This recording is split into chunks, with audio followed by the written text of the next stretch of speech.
Here's your First Warn Weather forecast first, sponsored by Anderson Collision Center. Visit driveanderson.com. Well, it has been a gorgeous start to the month of February. We had plenty of sunshine and record warmth this afternoon, so we thought, why not take our weather outdoors? But it is getting a little cooler now that the sun is beginning to set, and we are starting to see some clouds move in. In fact, our temperatures from 4 to 5 actually dropped 10 degrees. We are now down to 44 here in Rockford. 39 is what the wind chill factor feels like. When you factor in the northerly wind, and our wind chill numbers will stay in those 30s. It may even drop into the 20s here as we hold on to that north wind. The wind is starting to pick up behind the front, sustained 5 to 15 miles per hour, and we'll maintain that breeze here along with some patchy cloud cover. Not for everyone, at least initially. We'll start to see those clouds kind of work in once we get later into this evening. So those temperatures tonight will drop down into the 30s. May have some fog to deal with too. A look at that weekend forecast coming up a little later. A State Line High School cancels classes for the day. Administrators say it's due to a serious medical emergency involving a student. Plus, a State Line man gets the chance to master his sport thanks to a generous donation. He says his new wheelchair moves him closer to a dream of competing nationally. And lawmakers on Capitol Hill consider giving families a boost during tax season. The new bill enhancing the child tax credit for millions. Live from WTVO 17. This is Eyewitness News at 5. Good evening, I'm Mimi Murphy. And I'm Eric Wilson. Classes are canceled at Rochelle High School after first responders rushed to campus. Rochelle School's superintendent says a student had a serious medical emergency before the morning bell had rung. Students were told to remain in classrooms and out of the hallways. Paramedics and ambulances were on site. It's not clear what happened to the student or their condition. School was dismissed for the day and all after-school activities have been canceled or rescheduled. Staff and counselors are available for any students in need of support. Memorial service arrangements have been announced for the Rockford Police K-9 killed over the weekend. K-9 Nix's public visitation will be held from 12 to 3 at City First Church on Saturday, February 17th. A law enforcement walkthrough will begin at 3, followed by a celebration of K-9 Nix's life at 3:30. Community members are welcome to come and sign the register book, leave condolences, or make donations at Grace Funeral Services if they cannot attend the public service. U.S. lawmakers kick off a coordinated effort to protect kids online. Yesterday, we told you about the hearing where members of Congress questioned CEOs of major social media companies. Senators Richard Blumenthal and Marsha Blackburn hosted an Advocacy Day event for the Kids Online Safety Act. Families of young people harmed by social media joined them. Blumenthal says pressure by those parents is making real change. Those tools, all of the measures they brag about implementing, they know kids find their way around them. They know they are meaningless. All of these supposed billions of dollars they have spent on safety, baloney. They're not getting it done. The Kids Online Safety Act is a bipartisan bill that requires tech companies take measures to protect children. Life in a wheelchair can present plenty of challenges, but there can still be plenty of fun to be had. For some people, that means wheelchair rugby. Drea Baroni met with one man who's getting the chance to play thanks to a donation. Drea. Yeah, Eric, Mimi, I talked with Nolan Turner, a wheelchair rugby player from Rochelle. He says chairs used to play rugby are specialized. They're lower to the ground, let you move quickly, and are custom fit to each player's body. But those can cost about $10,000. Many new players like Nolan are forced to borrow chairs from their team. Those aren't always a perfect match. In some cases, that can lead to players getting hurt. So Nolan reached out to the Kelly Brush Foundation. That organization is dedicated to helping people with spinal cord injuries. The foundation gave him $4,500 to put towards a chair. He says having the right equipment could help make a dream come true. Being able to have my own chair, I'll be able to get in it more, work out in it more, use it more. And then, I got goals of hopefully someday being able to try out for the USA team. So, being in the chair 2 times a week isn't gonna cut it. You're gonna have to put in more work. So me having my own chair, I'll be able to do that. Nolan should get his chair just in time for next season. Later at 6 on WTVO, I'll share more from the group's founder about the impact the Kelly Brush Foundation has had across the country. Mimi? All right, thanks, Drea.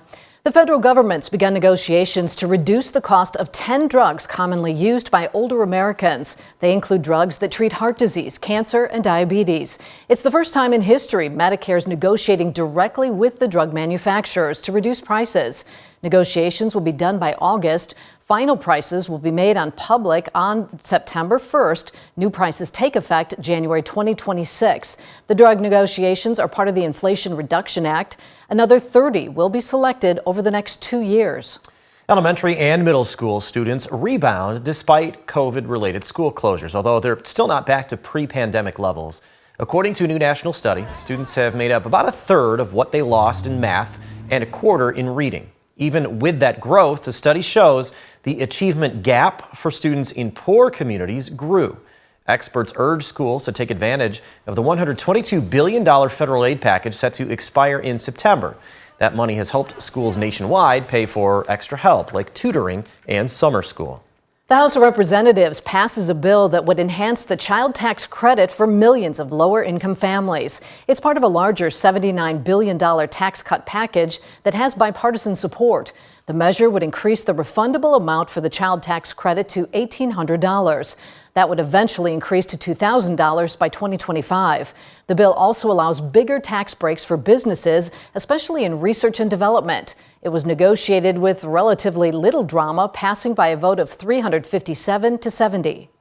Addressing childhood poverty in America ought to be a priority for us every single day. Each of these policies will help American businesses grow, create jobs, and sharpen their competitive advantage against China. It's not clear when the Senate might take this legislation up for a vote. Local consumer advocates give some advice to keep your identity from being stolen. This week is Identity Theft Awareness Week. Rockford's Better Business Bureau says scammers are stepping up with new tricks to commit fraud. Some of those include email hacking, impersonation scams, and accessing computers through unsecured Wi-Fi. The BBB has tips to spot identity theft. Look for unexplained withdrawals or charges. Check your credit report for unauthorized accounts and inquiries. And if you stop receiving certain bills, that could be a red flag. Law enforcement officials are warning about scams before Valentine's Day. Romance scams specifically target people who use dating apps or websites. The scammer will talk to the victim for several weeks, then stop responding. Later, they'll return to the conversation saying they lost their job or their house and might ask for money or gift cards. After receiving the money, the scammer deletes their profile. When you're using these online dating apps, you have to be careful. You have to realize that the threat is there. Who you think you're speaking to might not really be. If they start asking a lot of questions, if they start asking for money, asking for gift cards, hey, I'll pay you back, stay away from it because the threat is there. If you are a victim of a romance scam, contact law enforcement. Rockford Rescue Mission will be able to support more people with a place to stay and warm meals, possibly thanks to your generosity. The updated total for our Evening for Hope telethon is more than $155,000. That beats the $125,000 goal. All that money goes toward the work Rockford Rescue Mission does. The mission relies on donations. It's a faith-based organization that does not get any government money. The Secretary of Defense says President Biden will not tolerate attacks on American troops. Up next, the U.S. military creates plans for a retaliatory strike after several soldiers are killed at a base in Jordan. And coming up at 6, Rockford residents can get financial support to repair their homes. Local disability advocates say the money can help make some life-changing improvements. Well, you have to take advantage of some of the nicer weather, especially when you hit the 50s at the 1st of February. We've got a little cloud cover kind of working in. We'll see a mostly clear sky briefly, but I think some clouds move in and some fog too. We'll look at it that sticks around going into the weekend. Coming up here in the First Warn forecast a little later. You're watching Eyewitness News, your home team with Eric Wilson, Mimi Murphy, Scott Leber, and Chief Meteorologist Candace King. Defense Secretary Lloyd Austin appears for his first media briefing since his hospitalization. He provided new details on the attack that claimed the lives of 3 U.S. service members, as well as an insight into the U.S. response. ABC's Ike Ajachi is in Washington with more. Defense Secretary Lloyd Austin, appearing at his first public briefing since his hospitalization, says he and President Biden will not tolerate attacks on American troops. They have a lot of capability. I have a lot more. Austin says the attack that killed 3 American soldiers, wounding 47 others in Jordan, came from a one-way attack drone that hit service members' living quarters. ABC News learning the drone was Iranian-made, the same type of drone being used by the Russians in Ukraine.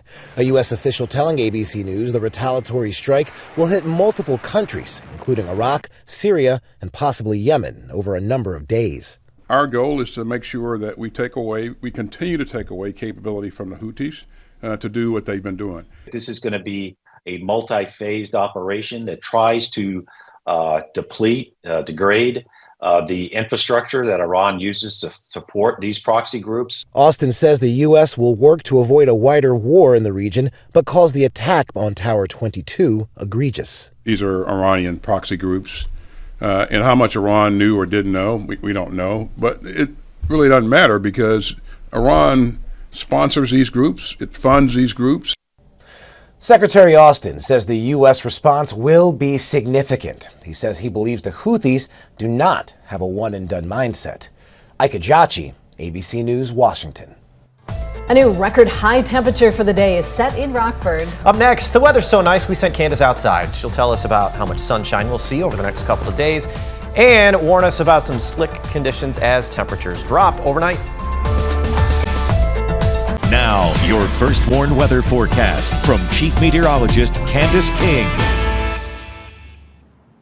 Well, good evening. Welcome back. It was a beautiful start to February as we had lots of sunshine. You would have known that a cold front came through earlier today. You can feel it a little bit with some of that cooler air settling in. We actually had a 10-degree temperature drop here in Rockford just within the last hour, but it has still been a rather beautiful afternoon. A little cool now that we're starting to see some cloud cover move in, but we thought, why not, right? We made it into the 50s. We had a record high temperature. Let's take the weather outside. It's still decent. Now you just have to bundle up a little bit now that the sun is set. Temperatures this morning dropped down into the 20s. We got down to 29 degrees here in Rockford. That actually led to quite a bit of frost early this morning, and I do know there were some slick conditions, especially with that frost on some of the roads, bridges, overpasses, untreated surfaces. So it took a little while before we were able to see things warm with the sunshine throughout the day today. We've got some cloud cover working in. We take a live look with our SkyTrack camera out in Freeport of the Park Hills Golf Course. With that, you'll see some patches of cloud cover here for the next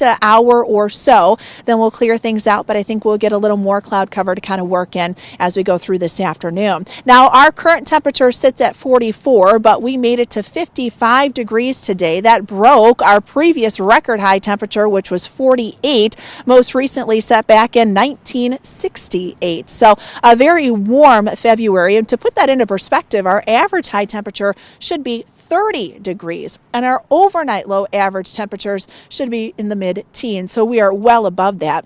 Still at 48 down in Dixon, you're 46 in Rochelle, 44 in Freeport, but we have dropped into the 30s there to the north, so we will see those temperatures continue to drop. And where we've got some clearing taking place, our numbers may actually fall back into the upper 20s in a couple of spots. Now, there is a little moisture. You can kind of see that on the horizon still this evening. So with that, I think we are going to get some fog and temperatures close to freezing tonight. Might have to deal with some slick conditions again going into tomorrow, but I don't think it'll be quite the extent of what we woke up to here this morning. Still in the 50s, and check out that 64 down in St. Louis, so it's still rather warm down there, but that front will keep things a little on the cooler side as we go through the night tonight. Cloud cover extending up to the north in Wisconsin. Again, that'll settle in as we get some cooler air working in across the western Great Lakes.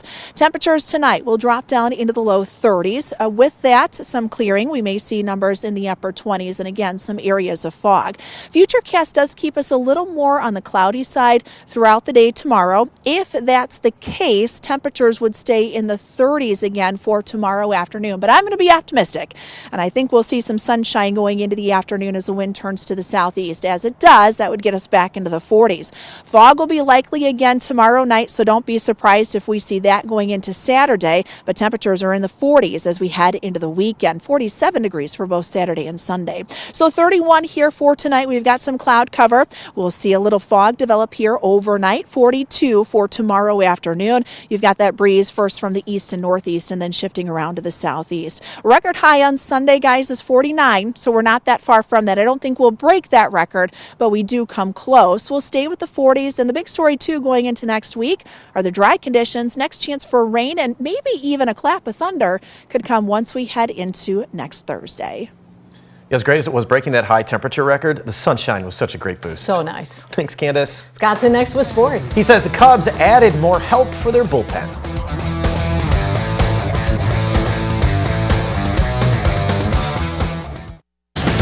Now sports with sports director Scott Lever.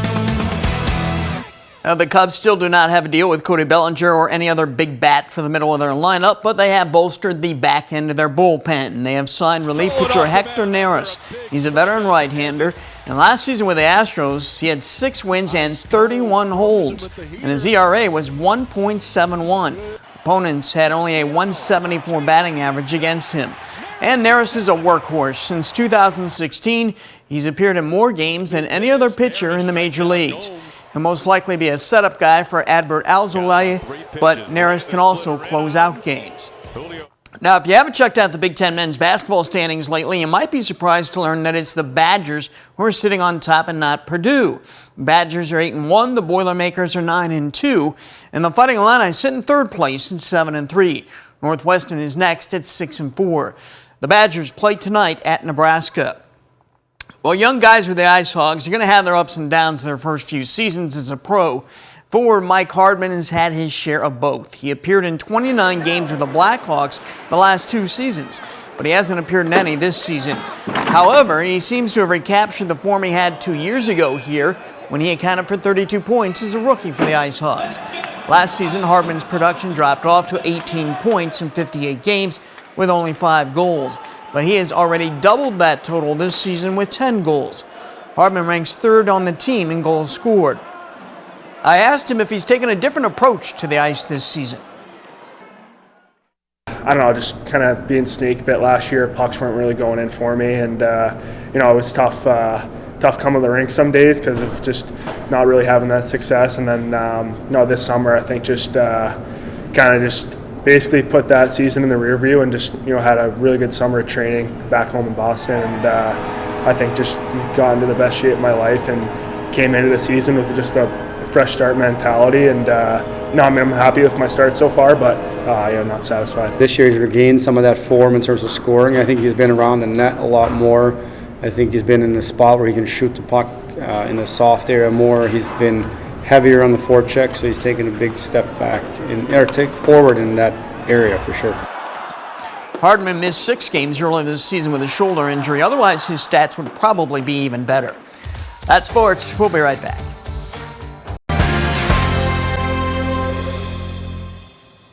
Well, it's a little cool now that the sun is set and we've got a few clouds out there. Temperatures for most of us are in the 40s, although you go a little further north and those numbers are in the 30s. We've got a few clouds tonight. Watch for some fog going into tomorrow morning. We keep with those 40s heading into the weekend. All right. Thanks, Candace. And thank you for spending some of your time with us. Stay safe.